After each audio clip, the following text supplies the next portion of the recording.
Welcome to prime nine desk analysis. నేను రాజు. నిన్న పవన్ కళ్యాణ్ హైదరాబాద్లో ఒక ప్రెస్ మీట్ పెట్టి తెలంగాణకు సంబంధించినటువంటి అనేక అంశాల పట్ల ఆయన స్పందించినటువంటి పరిస్థితి. మరీ ముఖ్యంగా తెలంగాణలో ఖచ్చితంగా జనసేన పార్టీ పోటీలో ఉండబోతోంది. అక్కడ ఖచ్చితంగా పోటీ చేయబోతాం.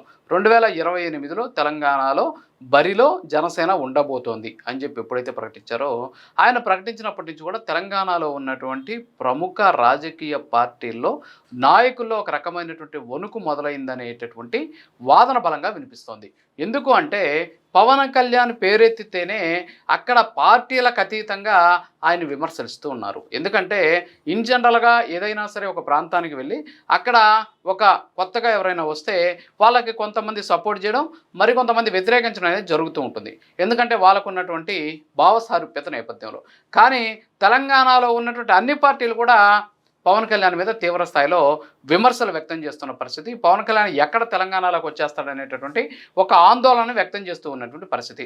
మరీ ముఖ్యంగా నిన్న పవన్ కళ్యాణ్ మాట్లాడిన తర్వాత కాంగ్రెస్ పార్టీకి సంబంధించినటువంటి మంత్రి పొన్నం ప్రభాకర్ మాట్లాడుతూ కొన్ని వ్యాఖ్యలు చేయడం జరిగింది. ఆయన ఒక పెయిడ్ ఆర్టిస్ట్ అని చెప్పేసి, అంతేకాకుండా ఆయన కొన్ని పరుష పదజాలాన్ని కూడా వాడినటువంటి పరిస్థితి. మరి అది ఫ్రస్ట్రేషనో తెలీదు, లేకపోతే తెలంగాణలోకి పవన్ కళ్యాణ్ వస్తే అక్కడ ఉన్నటువంటి వాళ్ళకి ఉనికికి ప్రమాదం అనేటటువంటి ఆందోళన తెలియదు. కానీ మొత్తానికైతే ఒక రకమైనటువంటి ఆందోళన అక్కడ ఉన్నటువంటి రాజకీయ పార్టీలు వ్యక్తం చేస్తున్నాయి. అంతేకాకుండా పవన్ కళ్యాణ్ నిన్న మాట్లాడుతూ రేవంత్ రెడ్డి అంటే గౌరవం ఉందని చెప్పారు. అంతేకాకుండా వారికి సంబంధించినటువంటి ఆ పార్టీ చేస్తున్నటువంటి కార్యక్రమాల గురించి కూడా ఆయన మాట్లాడినటువంటి పరిస్థితి. అయినప్పటికీ కూడా కాంగ్రెస్ పార్టీ దీని మీద తీవ్ర స్థాయిలో విమర్శలు వ్యక్తం చేస్తూ పొన్నం ప్రభాకర్ ఘాటు అయినటువంటి వ్యాఖ్యలు, అంటే ఒక రకంగా చెప్పాలి అంటే గతంలో పవన్ కళ్యాణ్ ఆంధ్రప్రదేశ్లో ఏ విధంగా అయితే మాట్లాడారో అదే స్థాయిలో అక్కడ ఆయన మాట్లాడినటువంటి పరిస్థితి. మరి అది ఆయన వ్యక్తిగతమో తెలీదు, కాంగ్రెస్ పార్టీకి సంబంధించినటువంటి పార్టీ స్టాండో తెలీదు. సరే, ఇది పక్కన పెడితే జగదీశ్వర్ రెడ్డి ఆయన వచ్చేసి బీఆర్ఎస్కి సంబంధించినటువంటి ఎమ్మెల్యే, మాజీ మంత్రి. సో ఆయన ఏం చేశారంటే వెంటనే ఆయన బయటకు వచ్చేసి అక్కడ ఉన్నటువంటి పవన్ కళ్యాణ్ మీద విమర్శలు చేస్తూ పవన్ కళ్యాణ్ కాంగ్రెస్ పార్టీ రెండు కుమ్మక్కైపోయేసి తెలంగాణలో ప్రస్తుతం ఉన్నటువంటి ప్రజా వ్యతిరేకత ఏదైతే ఉందో దాన్ని డైవర్ట్ చేసేందుకు కలిసి ఆడుతున్నటువంటి నాటకం అని చెప్పడం. అంటే కాంగ్రెస్ పార్టీతో కలిసాడని చెప్పేసి బీఆర్ఎస్ చెప్పొద్ది, కాంగ్రెస్ ఏమంటుందంటే బీజేపీ ఇచ్చినటువంటి స్క్రిప్ట్ని పవన్ కళ్యాణ్ చదువుతున్నాడని చెప్పేసి ఆ పార్టీ చెప్పుద్ది. అంటే ఇక్కడ పరిస్థితి ఏంటి అంటే రెండు పార్టీలు కూడా, అటు కాంగ్రెస్ పార్టీ కావచ్చు, ప్రతిపక్షంలో ఉన్నటువంటి బీఆర్ఎస్ పార్టీ కావచ్చు, సో ఈ రెండు కూడా పవన్ కళ్యాణ్ని టార్గెట్ చేసి మాట్లాడుతున్నారు. ఈ మాటలు కూడా ఎలా ఉంటున్నాయంటే మాట్లాడితే తెలంగాణకు సంబంధించినటువంటి పోరాటాలు, తెలంగాణకు సంబంధించినటువంటి త్యాగాలు, తెలంగాణకు సంబంధించి చేసినటువంటి అనేక రకాలైనటువంటి అంశాలు ఏవైతున్నాయో వాటితో ముడిపెడుతున్నారు. పవన్ కళ్యాణ్ ఏమంటున్నారు, తెలంగాణ అంటే తన గుండెల్లో ఉంటుంది, తెలంగాణ పట్ల తనకు ఏమాత్రం కూడా వ్యతిరేకత లేదు, తెలంగాణ ప్రజల కోసం ఏమైనా చేసేందుకు సిద్ధంగా ఉన్నాను ఆయన చెబుతుంటే వీళ్ళు తెలంగాణకు వ్యతిరేక అనేటటువంటి ముద్ర వేసేటటువంటి ప్రయత్నం చేస్తూ ఉన్నటువంటి పరిస్థితి. సో ఈరోజు భారతదేశంలో ఎవరైనా ఎక్కడైనా పోటీ చేసేటువంటి అధికారం ఉంది, ఎవరైనా ఎక్కడికైనా వెళ్ళడానికి అవసరమైనటువంటి పరిస్థితులు ఉన్నాయి. మరి అవన్నీ కూడా పక్కన పెట్టేసి ఆయన తెలంగాణలో అడుగు పెట్టనివని చెప్పేసి ఒక పార్టీ, ఆయన కనీసం ప్రెస్ మీట్ పెట్టించేదాన్ని కూడా మేము అనుమతిమని చెప్పేసి ఇంకొక ఆయన. సో వీళ్ళంతా కూడా మాట్లాడినటువంటి పరిస్థితి. సరే, ఇవన్నీ కూడా పక్కన పెట్టేస్తే కేటీఆర్ ఇవాళ మాట్లాడడం జరిగింది. ఆయన కేటీఆర్ మాట్లాడుతూ కూడా పవన్ కళ్యాణ్కి కొన్ని సందర్భాల్లో ఆయన మాట్లాడినటువంటి వ్యాఖ్యలు అవుతుంటాయో వాటి గురించి మాట్లాడుతూ మాకు పాఠాలు నేర్పించాల్సినటువంటి అవసరం లేదు, ఇది త్యాగాలకి అలాగే ఉద్యమాలకి దాంతోపాటు పోరాటాలకి పుట్టినలు కాబట్టి మీరెవరు నేర్పిస్తే నేర్చుకోవాల్సినటువంటి అవసరం లేదని చెప్పినటువంటి పరిస్థితి. ఇక్కడ పవన్ కళ్యాణ్ పాఠాలు ఏమీ చెప్పట్లేదు. పవన్ కళ్యాణ్ ఏమంటున్నాడంటే తనను రానివ్వలేదు కాబట్టి, తనను రానివ్వను అని చెబుతున్నారు కాబట్టి అలాంటి హెచ్చరికలు జారీ చేసే వాళ్ళకి ఆయన చెప్పాడు.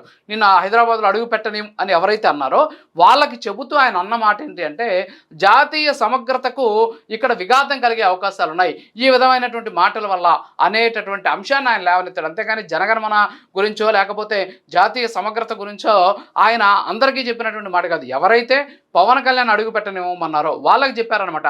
జాతీయ సమగ్రత, భారతదేశం అనేది రాష్ట్రాల సమైక్య, దీంతోపాటు భారతదేశంలో ఎవరు ఎక్కడికైనా వెళ్ళడానికి అవసరమైనటువంటి హక్కు ఉంది. మరి ఈ హక్కుని ఆయనకు ఉన్నటువంటి సందర్భంలో ఆయన ఆపుతాం అనేటటువంటి హక్కు ఇంకొకరికి లేదు. సో దానికి ఆయన ఈ విధంగా ప్రాంతీయ తత్వాలను మనం పెంచుకుంటూ పోతే జాతీయ సమగ్రతకి నష్టం వాటిల్లేటువంటి అవకాశాలు ఉన్నాయని చెప్పేసి ఆయన స్పష్టంగా చెప్పినటువంటి పరిస్థితి. సరే, దాన్ని పక్కన పెడితే తెలంగాణకి ఓజీ పవన్ కళ్యాణ్ కాదు, తెలంగాణకి ఓజీ కేసీఆర్.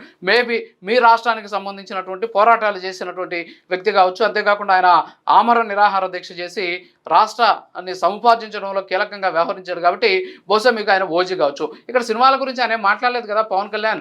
పవన్ కళ్యాణ్ ఏమంటున్నాడు, ఈ రోజుకి కూడా తెలంగాణకి సంబంధించినటువంటి ఉద్యమకారుల విషయంలో కావచ్చు, అక్కడ ఉన్నటువంటి యువత విషయంలో కావచ్చు, నిరుద్యోగుల విషయంలో కావచ్చు, వచ్చినటువంటి ప్రతి ప్రభుత్వం కూడా మోసం చేస్తూ ముందుకెళ్తోంది. అంతేకాకుండా అక్కడ ఉన్నటువంటి ప్రజా సమస్యను పట్టించుకునేటువంటి పరిస్థితి లేవు. ప్రజా వ్యతిరేక విధానాలను ఎట్టి పరిస్థితుల్లో మేము ఖండిస్తాం. ప్రజా వ్యతిరేక విధానాలని ఆపడానికి అవసరమైనటువంటి మద్దతు మేము ఇస్తామని చెప్పేసి ఆయన చాలా స్పష్టంగా క్లియర్గా చెప్పారు. మరి ఆయన అంత క్లియర్గా ఉంటే వీళ్ళంతా కూడా ఎందుకని ఇలా మాట్లాడుతున్నారంటే వాళ్ళు ఒక రకమైనటువంటి భయం ఏర్పడిందేమో అనేటువంటి ఆందోళన వ్యక్తమవుతుంది. ఎందుకంటే పవన్ కళ్యాణ్కి అక్కడ ఫ్యాన్ బేస్ ఉంది. పవన్ కళ్యాణ్కి సంబంధించి ఆయన తెలంగాణ కోసం ఏం చేశారో అక్కడ ఉన్నటువంటి వాళ్ళకి కూడా తెలుసు.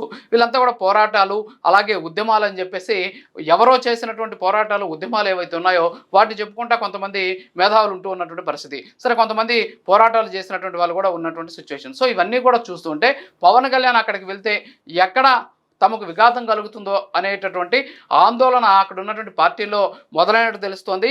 అక్కడ ఏర్పడినటువంటి కొద్దో గొప్ప రాజకీయ శూన్యత జనసేనకి మేలు చేస్తుందేమో అనేటటువంటి ఆందోళన వల్ల వ్యక్తమవుతుంది అనేటటువంటి వాదన కూడా వ్యక్తమవుతుంది. సో ఏదైనప్పుడు కూడా పవన్ కళ్యాణ్ పేరెత్తితేనే అక్కడ ఉన్నటువంటి అంటే తెలంగాణలో ఉన్నటువంటి రాజకీయ పార్టీలకు సంబంధించినటువంటి నాయకులు అక్కడ ఫైర్ అవుతూ ఉన్నటువంటి సిచ్యువేషన్ కనిపిస్తుంది. ఈ ఫైర్ వెనక ఉన్నటువంటి అర్థం ఏంటి అనేది బహుశా త్వరలో జరగబోయేటువంటి జిహెచ్ఎంసీ ఎన్నికల్లో వచ్చేటటువంటి ఫలితాల్లో బట్టి తెలుస్తుందని చెప్పేసి తెలియజేసుకుంటూ ఇది వాళ్ళ టెన్సన్స్ మరో మరో మళ్ళీ కలుద్దాం.